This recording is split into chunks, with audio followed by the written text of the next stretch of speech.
It started with the ice melting in my drink faster than it should have. Not because of the weather, it was a crisp evening in October, and the air still bit a little, but because of the way Jessica was smiling across the room at a man I didn't know.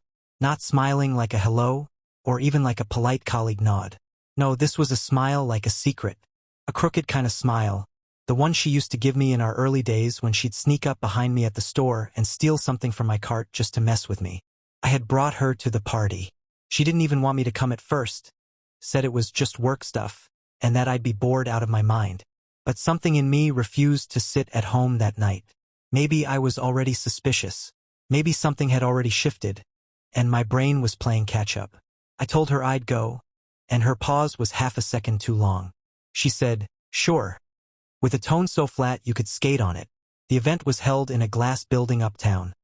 The kind where the floor-to-ceiling windows show you the whole city blinking like it's trying to wink away the truth. People were dressed sharp, talking fast, holding drinks they barely sipped. I spent the first hour trying to stay out of conversations I didn't care about and watching Jessica glide through the crowd like she belonged to it more than to me.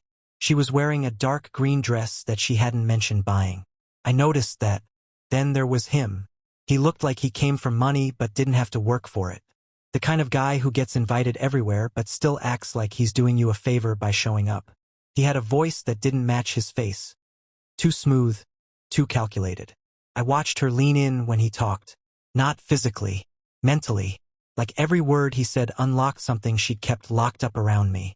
They disappeared around the corner near the back stairs. I waited. First 5 minutes. Then 10. I didn't move. Just stared at the spot they vanished into, trying to decide whether I was being paranoid or just a coward.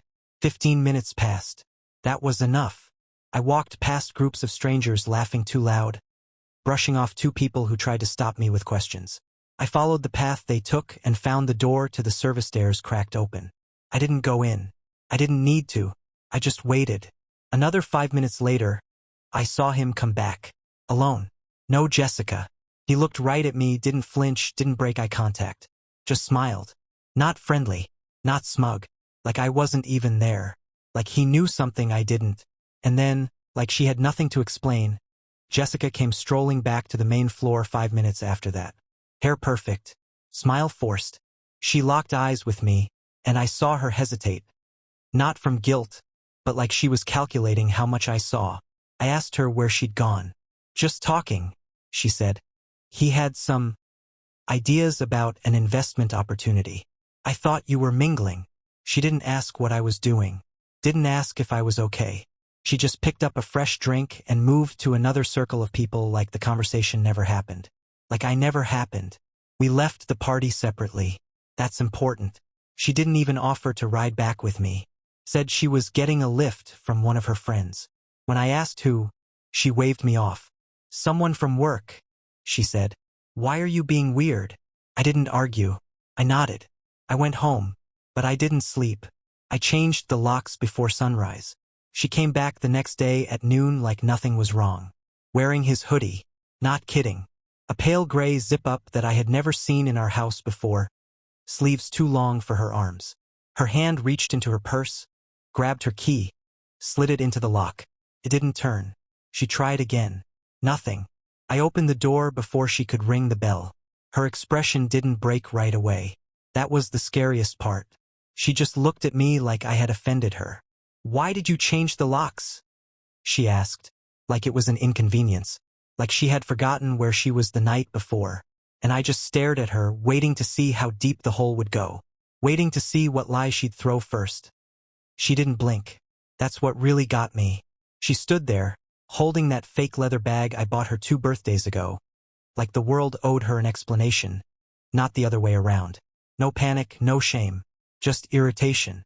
Her key still clutched in her hand like she was going to force the lock to surrender if she stared long enough. I asked you a question, she said again. Why did you change the locks? I leaned on the doorframe and crossed my arms, studying her. That hoodie was still zipped halfway up, and I could see a thin chain around her neck I knew for a fact wasn't there yesterday. I didn't answer. Not right away. I wanted to see if she'd fold. But she didn't. She just sighed. Actually sighed. Like I was being dramatic. You're seriously doing this? She said. Because I went home with a friend? There it was. No denial. No surprise. No apology. She just laid it out like she'd taken the wrong exit off the highway and was waiting for me to reroute her GPS. I took a slow breath and stepped aside from the door. Not to let her in, but just enough so she could see into the hallway behind me. Empty. Quiet. Like the house had already started learning to forget her. You didn't go home, I said. You disappeared. With some guy you didn't mention knowing. And I waited. And watched. And when you came back, you looked at me like I was the help. She rolled her eyes. Rolled them. Brian, you're being ridiculous. His name is Trevor. We work together. He offered to talk about a property thing. I had 2 drinks. I didn't want to drive. You're seriously making this a thing. I tilted my head. And the hoodie? What? The hoodie. Never seen it before. Not yours. Not mine. So unless you joined a cult that gives out uniforms, maybe explain that part. She had the nerve to laugh. It was short, fake, sharp. Wow. Okay. You're really digging. You want it to be something, don't you? No, I said quietly. I know it's something. I'm just giving you the chance to tell the truth. She looked past me into the house again, scanning for, what? Her stuff? A suitcase? A clue that she hadn't already lost? You changed the locks because I went to talk business with someone and crashed at their place? You didn't text me, I said. Not once.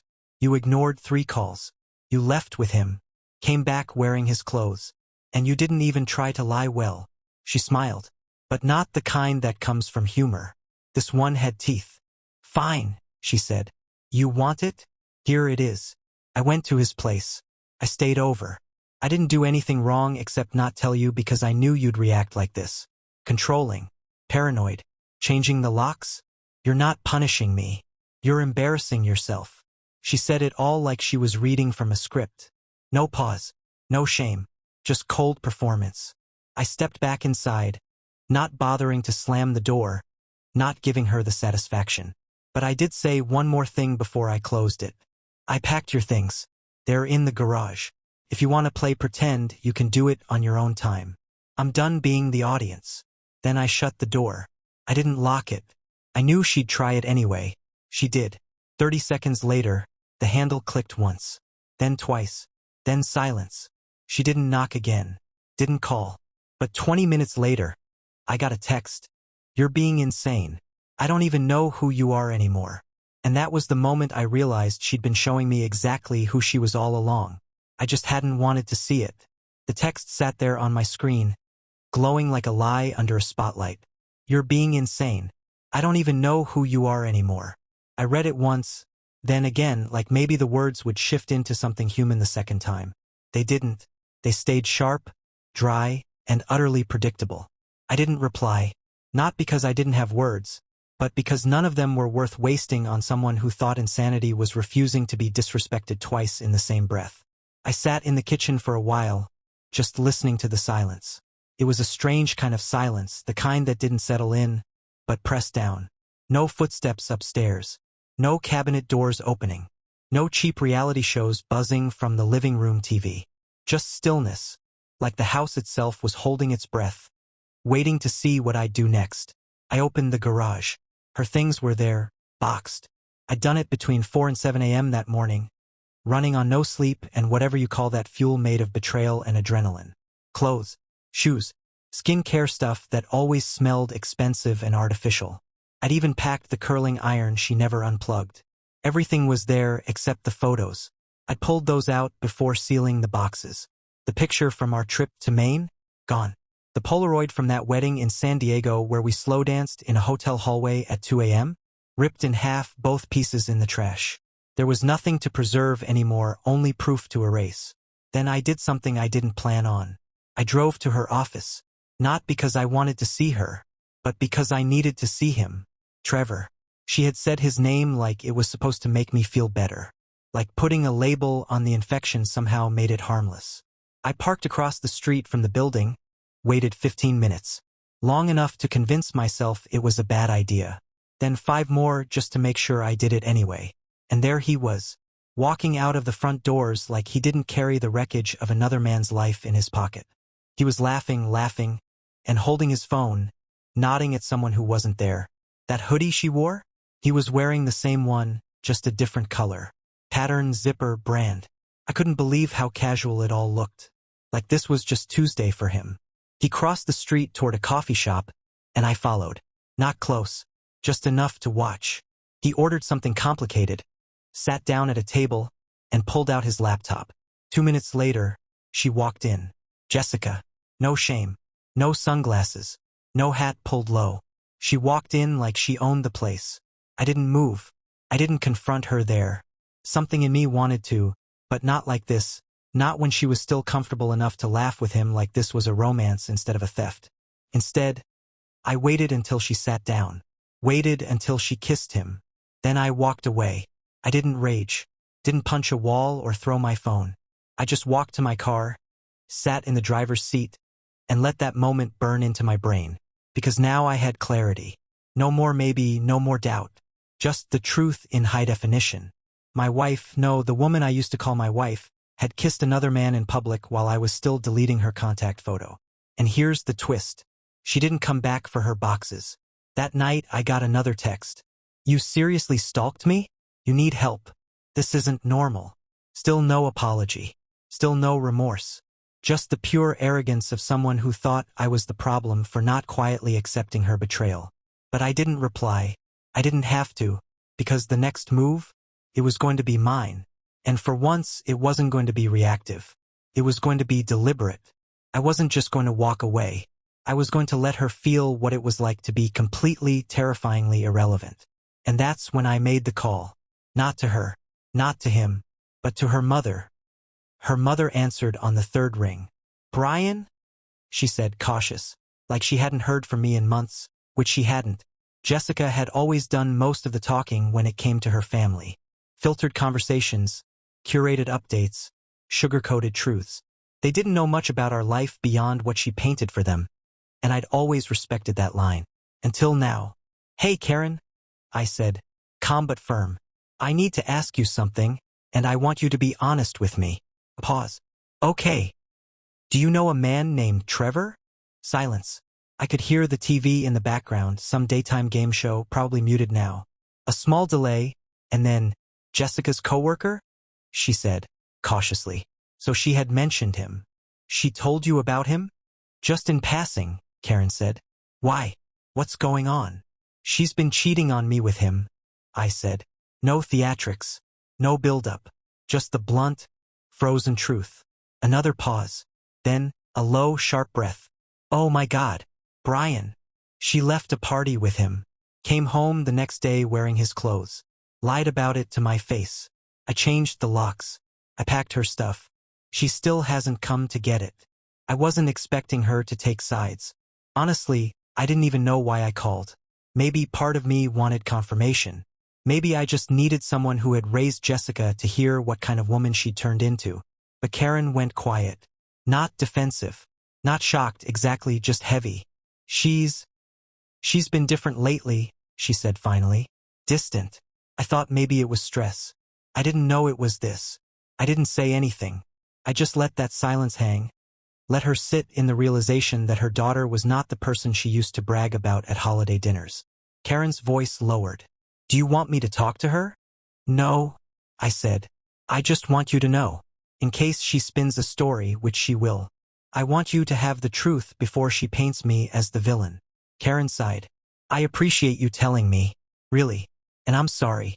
I always thought. She stopped herself. You didn't deserve that. I thanked her, ended the call, and stared at my contact list for a while. My thumb hovered over Jessica's name. I didn't want to text her, but I did want her to know something. So I sent her exactly 4 words. I called your mother. 3 dots appeared. Then nothing. Then again. Then, wow, you're actually sick. That was it. She had no fear, no panic, just contempt. Like I was embarrassing her by pulling the curtain back on her little performance. The next morning, I came out to find her boxes gone. Not a knock. Not a call. She must have come in the night. The garage door was still unlocked. My mistake. But taped to the inside of the door, she'd left a note. Not handwritten. Printed. On clean white paper. Probably typed at work like it was a resignation letter. It said, You clearly need time to deal with whatever story you've built in your head. I hope one day you realize how controlling and toxic you've become. I'm not going to fight with you. I'm moving forward with my life. If you want to talk like adults, you know where to find me. No signature. No name. Just her arrogance, bold and smug in 12-point font. I folded the paper in half, then again, until it was nothing but a tight little square of denial. I didn't throw it away. Not yet. I wanted to keep it. A souvenir from the moment I stopped loving her. Because here's what she didn't know. She hadn't just burned a bridge. She'd lit the whole city on fire and handed me the matches with a smile. And I hadn't even begun to respond that I didn't reach out. Not that week, not the next. Her note sat untouched in my drawer like some cursed document. A quiet reminder of just how little remorse she was capable of. But I wasn't sitting in grief anymore. Something had shifted. Grief had moved over. And in its place came a cleaner, colder clarity. I had no intentions of chasing closure from a woman who typed a breakup like an HR memo. What she didn't realize was that she hadn't left behind a broken man. She left behind a man with time, space, and a very long memory. And then something happened. It was a Friday. I had just come back from the gym, trying to keep my head straight, and there was a knock on the door. Not the usual timid knock of a neighbor or a package delivery. This was firm, repetitive, like someone who expected to be let in. I opened it to find Amanda, Jessica's best friend since college, standing on my porch like she had a right to be there. Amanda and I had always had an odd sort of cold civility. We were polite, never warm. She was always Jessica's friend, never ours. But now she looked pissed, not confused, not apologetic. "I need to talk to you," she said without waiting for an invite. "About Jessica." I stepped aside, mostly because I wanted to hear what performance piece she'd prepared. She walked in like a lawyer who came to clean up a mess her client was too stupid to fix. "She told me everything," Amanda started. "Or at least her version. Said you were spying on her, controlling her, freezing her out emotionally for months." "Right?" I said. "And you bought that?" Amanda narrowed her eyes. "No, that's the thing. I didn't. Not fully." I sat down across from her at the kitchen table. She remained standing. "She's changed," Amanda admitted. "I've known her since we were 18, and she's always had this way of making herself the victim. But this time it felt off. Cold. She wasn't upset about the split. She was annoyed. She was already gone before I changed the locks," I said. She didn't flinch when I confronted her. She lied with the confidence of a person who'd rehearsed it, then doubled down when caught. Amanda hesitated, then sat down. That was when I knew she had more. "She's still seeing him, Trevor." I figured. "No," Amanda said. "I mean seriously seeing him. It's not just a fling. She's acting like they're some kind of power couple now. He came to our brunch last weekend like he'd been there all along. She introduced him like we should all just shift seamlessly into accepting it. She always did expect the world to rearrange itself around her." Amanda looked genuinely uncomfortable now, like what she was about to say next didn't sit right in her stomach. "She told us you were emotionally abusive." I stared at her. "Do you believe her?" "No," Amanda said quickly. "I've been around you two for years. You were patient. If anything, you were too forgiving. But that's not the worst part." I leaned forward. "Go on." "She's rewriting everything. Said she never really loved you, that she felt trapped. That you pressured her into getting married."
into buying the house, even into quitting her last job.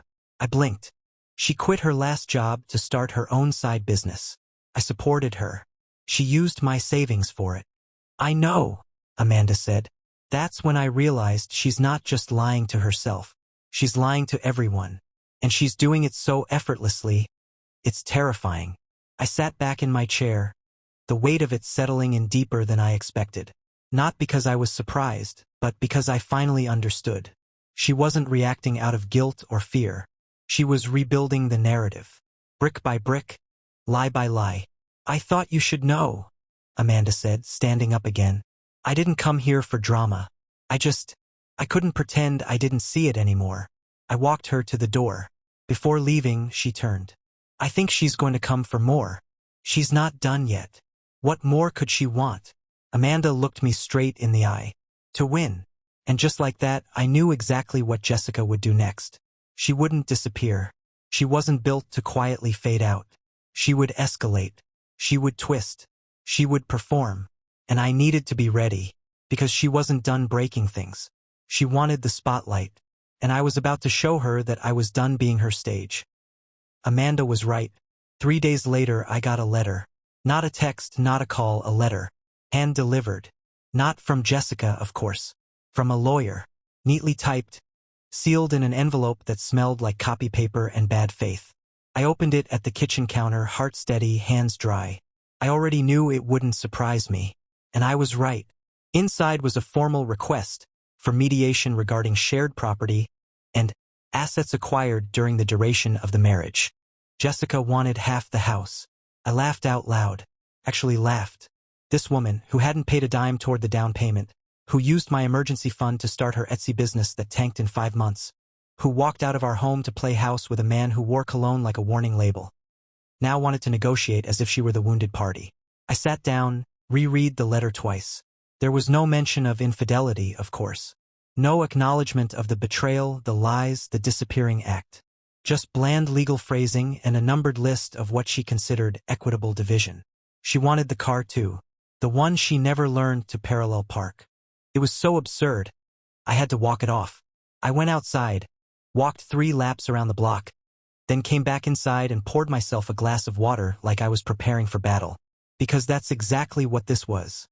A quiet, calculated ambush. The emotional part was over for her. Now she wanted what she thought she deserved for her suffering.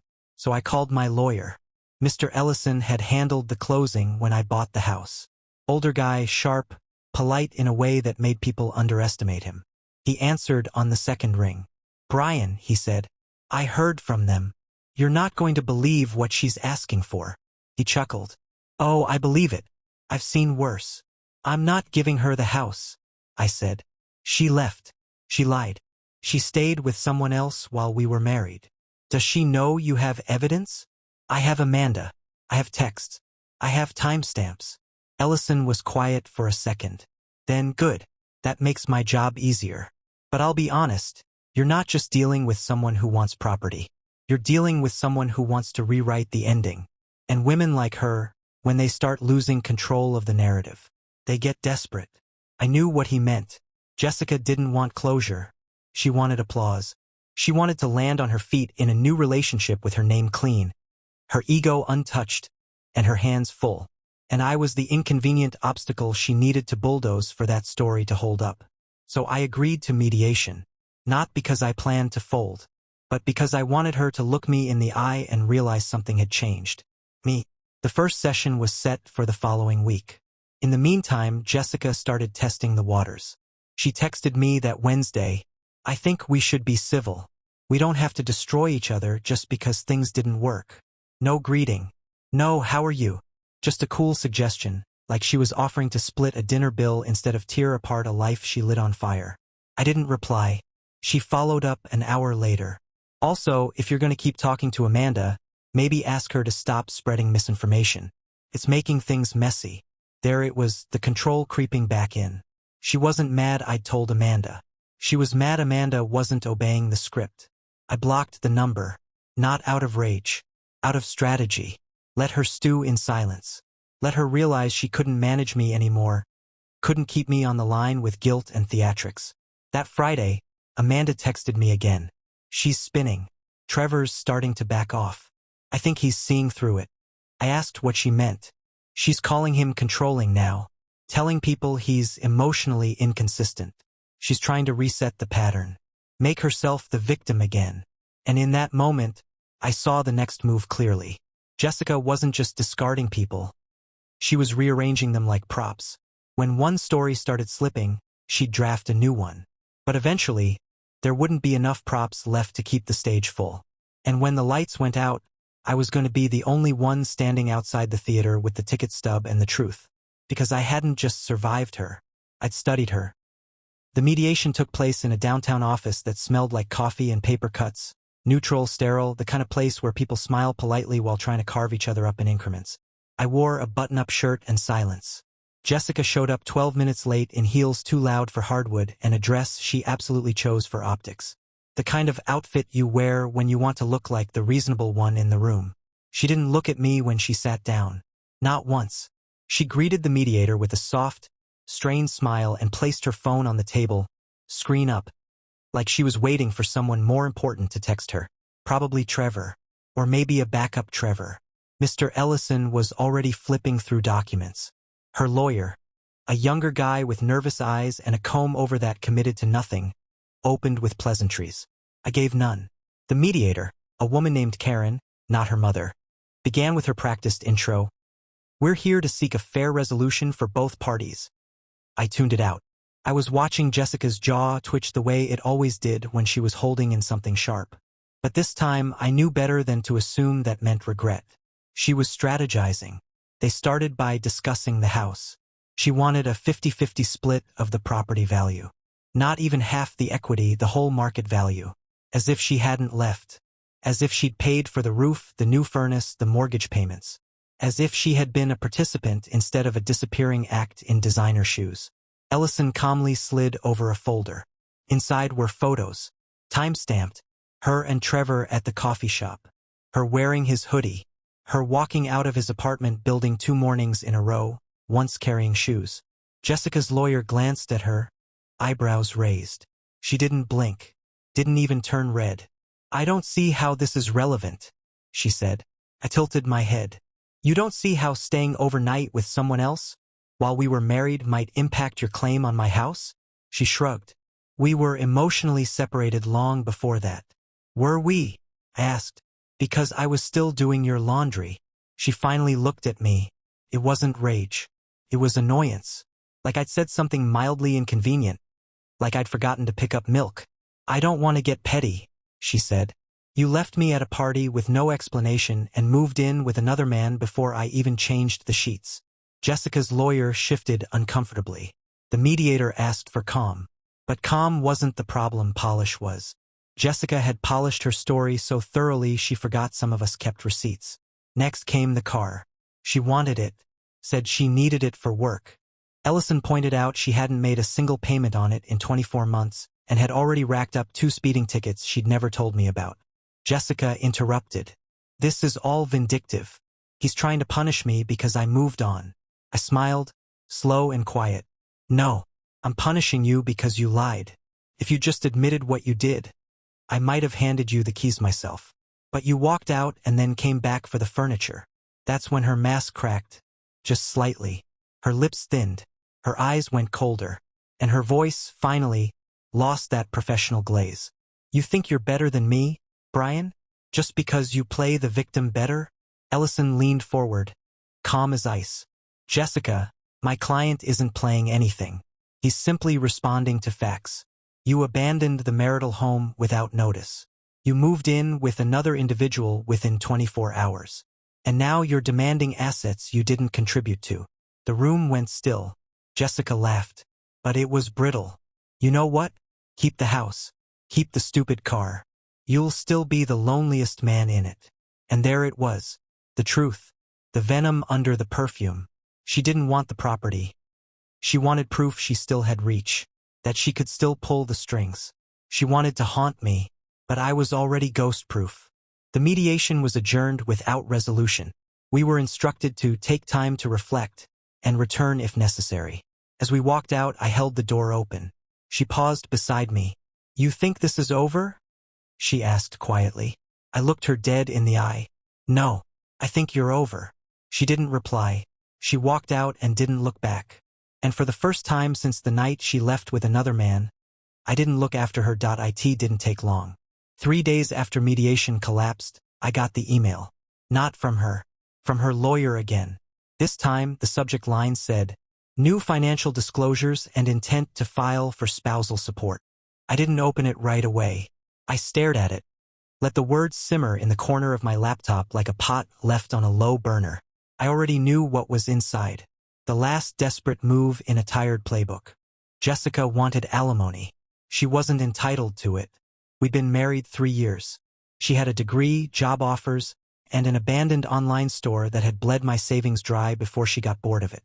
But still, she was trying to claim emotional stress and loss of career progression due to the instability of the marriage. She wasn't done. She was just switching weapons. I called Ellison. He sounded more amused than angry. "Honestly, I've seen more original plays from soap operas," he said. "But we'll respond. Let her waste her time and money. Every step she takes now just makes your case cleaner." I asked if we could fight it aggressively. "We will," he said. "We'll bury this in facts. But I'll warn you, this isn't just about money anymore. This is about her ego." That much I already knew. She'd lost control. First of the narrative. Then of me. Now of the legal game she thought she could rig. And like a gambler on a losing streak, she was doubling down instead of walking away. But something else was brewing. Something I hadn't expected. Trevor. He reached out. It started with a DM on Instagram. A throwaway account, no profile picture.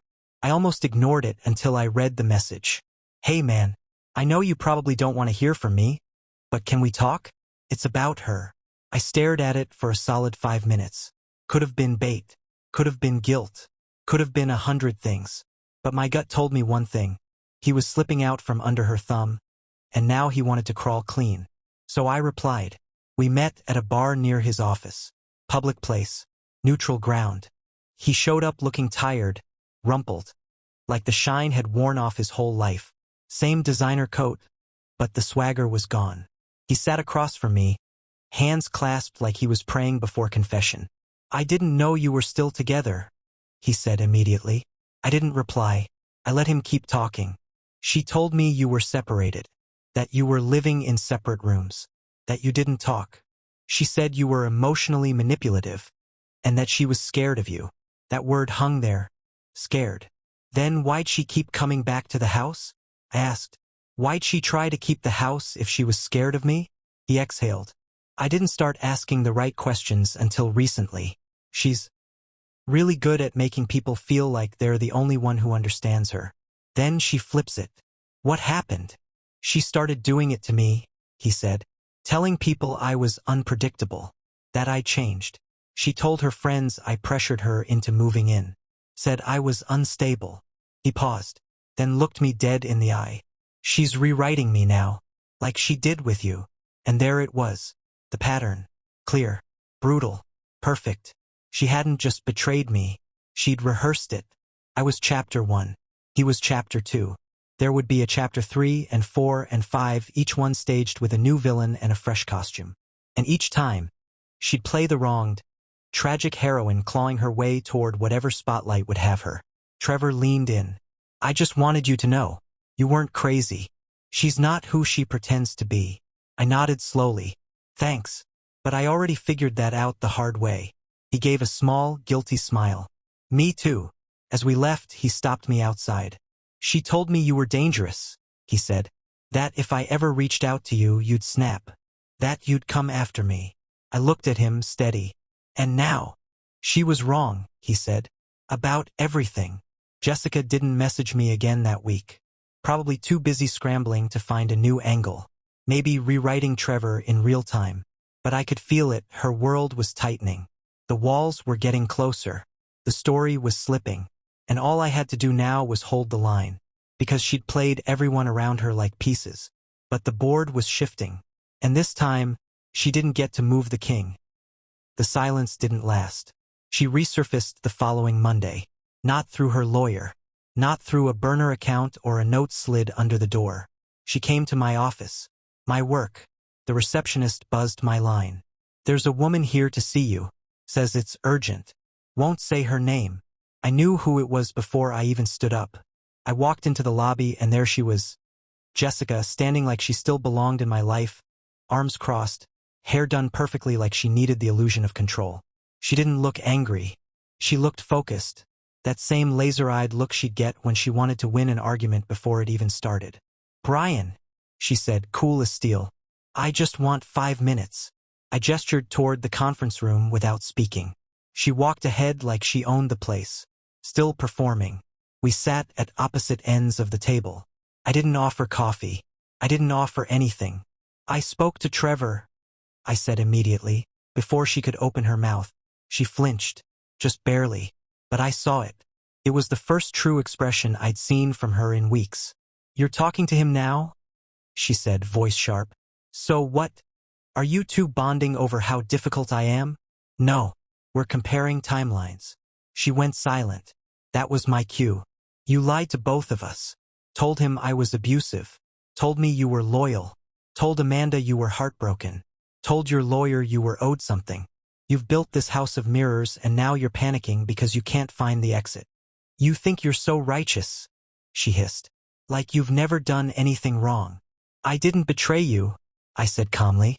"I didn't vanish into someone else's apartment, then come home and ask for half the kitchen." Jessica leaned back, arms tight across her chest, like she was holding herself together. "You made me feel invisible." "No," I said, leaning in. "You made yourself invisible. You stopped talking. You started hiding. You lied even when the truth would have been easier. You didn't fall out of love. You rebranded yourself as the victim the minute it got hard." "You don't get it," she said, quieter now. "You always needed things to be neat. I needed something else. You needed someone who'd let you disappear without consequences." She blinked, and for a moment, just a flicker, I saw something in her eyes that looked like regret. Not because she missed me, but because the scaffolding she'd built to hold up her version of reality was starting to collapse. "Why are you really here?" I asked. She hesitated. That told me more than her answer ever could. Then she said it. Quiet. Clipped. "Trevor broke up with me." There it was. The real reason. Not the house. Not the money. Not even me. She had nowhere else to go. She thought she could come back. Not to the relationship, but to control. To familiarity. To the version of me who once would have tried to fix everything, no matter how many pieces she'd shattered. "He said I lied too much," she muttered. "That I make people feel like they're drowning." I didn't gloat. Didn't smirk. I just let the words hang in the room until she started fidgeting with her bracelet. "I didn't come here to beg," she added quickly. "I just thought. You should know." I stood. I already knew. She didn't follow me to the door. She sat there for a few seconds, as if she still expected the scene to turn in her favor. As if the script had one more twist to hand her. Didn't. When I reached the door, I looked back once. "You didn't destroy me," I said. "You just revealed who you are." She didn't look up.